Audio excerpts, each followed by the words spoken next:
Pwede bang mabuntis kahit umiinom ng birth control pills? Hello mga kamamis, kung isa kang active na gumagamit ng birth control pills o nagpaplanong gumamit nito, ay siguradong may tanong ka na pwede pa bang mabuntis kahit na umiinom ako ng pills. Well, today ay tatalakayin natin ang lahat ng mahahalagang impormasyon tungkol sa pills at kung gaano ba ito ka-effective sa family planning. Isa sa mga pinaka-common at pinakakilalang paraan ng pagpaplano ng pamilya ay ang paggamit ng birth control pills. Kung iniinom ito ng tama, nasa 99% ang chance na hindi ka mabuntis.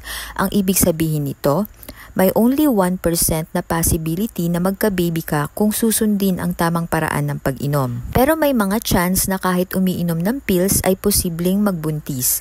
Paano nga ba? Number 1, hindi tamang paggamit. Bawal mag-skip o makalimot ng pag-inom ng pills. Number 2, pag-inom ng ibang meds. May mga gamot na maaaring makaapekto sa epekto ng birth control pills tulad ng antibiotics o anti-seizure meds. Number 3, hindi pag-inom sa tamang oras. Kung hindi regular ang pag-inom o nagkaaberya sa schedule, maaari ding magresulta sa pagbubuntis. So ngayon mga mamis, paano ba gamitin ang pills ng tama para hindi ka mabuntis? Number 1, kailangan nating kumonsulta sa doktor. Magpasuri muna at siguraduhin ang pills ay angkop sa iyong kalusugan. May mga pagkakataon na pwede kang magsimula ng pills kahit anong araw basta't sundin ang tamang instructions na ibibigay sa iyo ng doktor.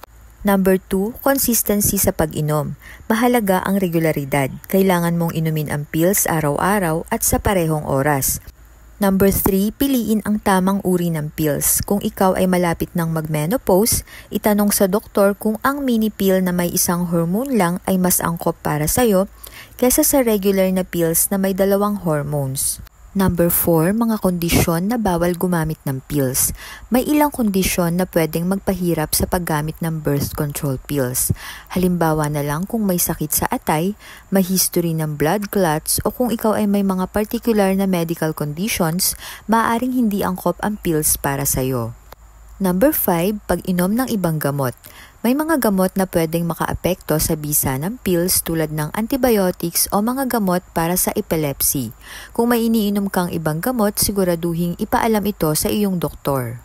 Kapag gumagamit tayo ng birth control pills, mataas ang epektibo nito laban sa unwanted pregnancy. Pero may possibility pa rin na magka-baby kung hindi ito ginagamit ng tama. Isa sa pinaka-common na dahilan ay ang missed dose. Kaya naman kapag nakalimutan mong uminom ng pills, kailangan mo itong ayusin agad. Ano ang gagawin kung nakalimutan mong uminom ng pill? Kung 2 days ka nang hindi nakainom, inumin agad ang na-skip na dose, kahit pahuling araw na ng iyong pill cycle. Pagkatapos, ipagpatuloy ang natitirang pills sa iyong regular na schedule, kahit na kailangan mong uminom ng 2 pills sa isang araw. Huwag mag-alala, hindi ito makakasama sa katawan mo, pero kailangan mong sundin ang tamang paraan para hindi mawalan ng bisa ang pills.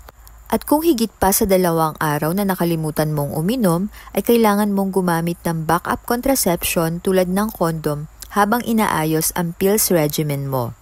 Ang maling paggamit ng pills ay maaaring magdulot ng mas mataas na risk ng pagbubuntis, kasama na dito ang mga sitwasyon kung saan nakalimutan ang dose o maling oras ng pag-inom.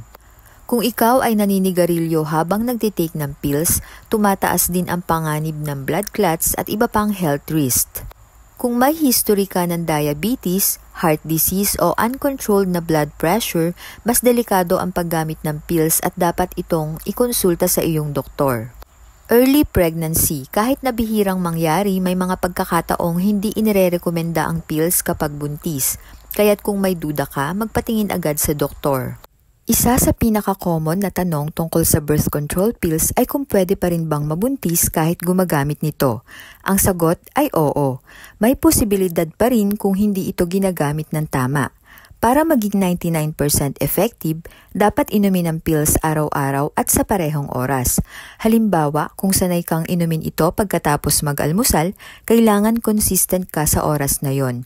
Kung may delay, may chance na magbago ang bisa nito at tumaas ang possibility ng pagbubuntis, lalo na kung nakalimutan mong uminom kahit isang araw lang. Kaya mag-set ng alarm o reminder para hindi makalimutan at kung posible, bumili ng extra pills para hindi maubusan. For extra protection, laging mainam na gumamit ng kondom o iba pang emergency contraception bilang backup, lalo na kung may mga bagong gamot na iniinom tulad ng antibiotics na maaaring makaapekto sa pills.